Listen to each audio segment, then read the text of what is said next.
এই যে রাস্তা, এটা যেন কেবলই পথ নয়, এ যেন একটা জীবন্ত সময়ের রেখা, যেখানে প্রতিটি ইট, প্রতিটি ধুলোকণা চেনে আমাদের যাপিত জীবনকে।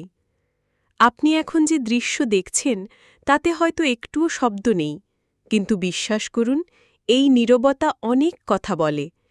রাস্তার পিচঢালা শরীরের ভেতর লুকিয়ে আছে হাজার মানুষের চলাফেরা, হাসি কান্না, আশা নিরাশার গল্প।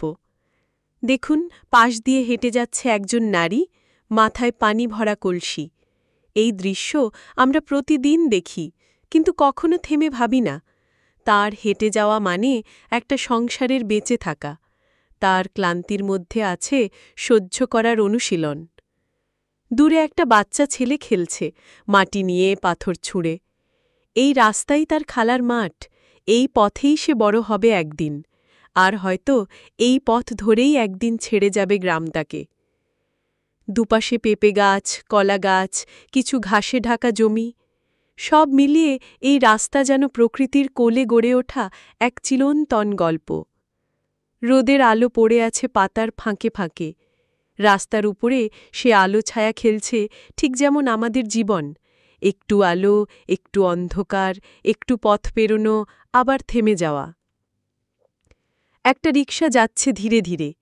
রিকশা চালকের চোখে ক্লান্তি থাকলেও মুখে আছে শান্তির রেখা।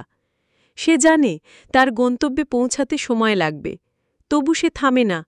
এই তো জীবন।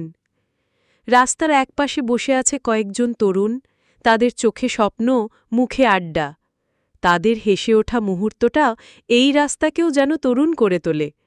এই মুহূর্তেই রাস্তা হয়ে ওঠে এক বয়সহীন গল্পকথা। সূর্য একটু একটু করে হেলে পড়ছে পশ্চিমে।